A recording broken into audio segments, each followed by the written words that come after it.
Tax season, it's here, and this year it's a bit more confusing, all thanks to the pandemic. If you're one of the millions of people who have worked from outside your home state this year, our next guest is here to help you. Joining us now is the Marx Group president and small business expert, Gene Marx. Hey, Gene, good morning.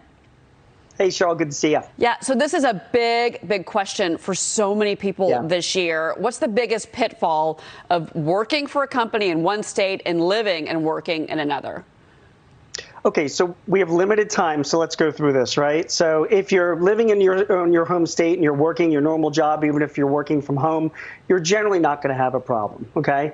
But let's say you're one of the millions of people that decided to pick up from your home state and go somewhere else. A lot of younger employees went home to ride out COVID with their parents, you know, in some other states. My son moved down to South Carolina to be with his girlfriend during COVID. He's working out of there. So what do?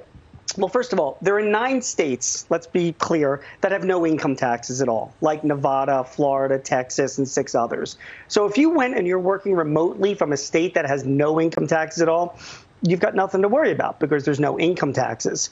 But that leaves 41 other states that do have income taxes. And in all of those 41 states, you very well could be taxed for the time that you're spending working out of that state. And it could be as little as 1 day to 2 weeks, and then you're subject to that tax, as well as filing state income tax forms in that state. Right. So you have to be very careful, and you have to check the state's websites. Now, there are 3 things, Cheryl, that I want to make sure that we're all clear on. Okay, real quick. Number 1 is a lot of states have something called reciprocity. So, for example, if you're work out of Pennsylvania and you move to New Jersey, for example, they have reciprocity. So you don't have to file returns in each of these states. They recognize each other. You don't. Okay, got it. You do not. Like I think New York and New Jersey. New York and New Jersey, I think, have the same issue, right? That's the same. They do. Agreement. Okay. And same thing in like other areas, like in Michigan has reciprocity agreements with other states like Illinois and Kentucky, you know, neighboring states. Same thing in the D.C. area as well. So that's a good thing, right? That's number 1.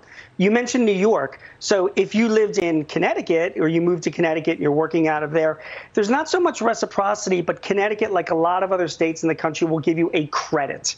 So if you did pay taxes in one other places and you owe taxes there, you can get a credit on your home state tax returns against any taxes that you paid in. Yeah. So you have to check with your state to make sure you're not overpaying.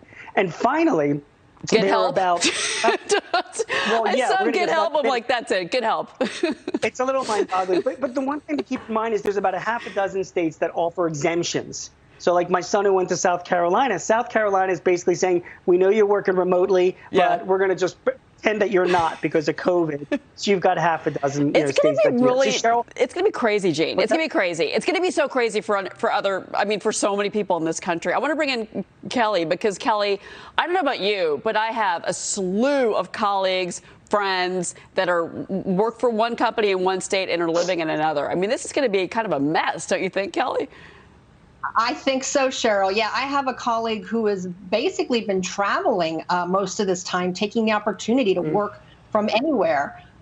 So I think a lot of people are going to have questions. I have 2 questions for Gene. One is, I mean, what if you just move at the end of the year, say, and you live 1 month in a state? How complicated? I mean, do you have to pay taxes just for that short period of time? And secondly, can people figure this out on their own, or are they going to have to get professional help?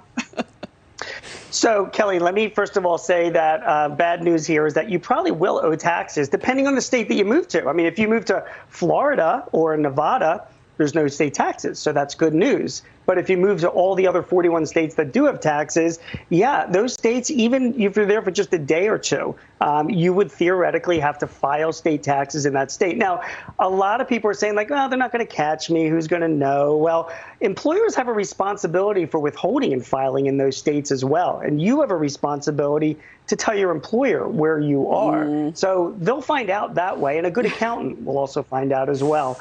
Here's the bottom line. You guys, it's confusing, right? Yeah. So 2 things.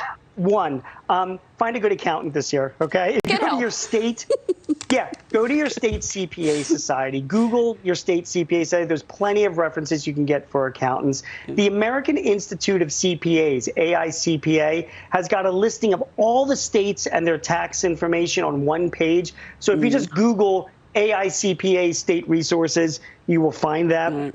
And finally, there is some software out there that can help you. Intuit's, that's pretty good, and that can guide you along. Yeah. But if you've been moving around, Kelly, like your friend, or you've been working a long time out of state, you may need to cough up a few $100 and get a good accountant to help you with these filings. Gene, I'm gonna tweet all of this after the show because I know a lot of people are asking these questions. So, Gene, Marx.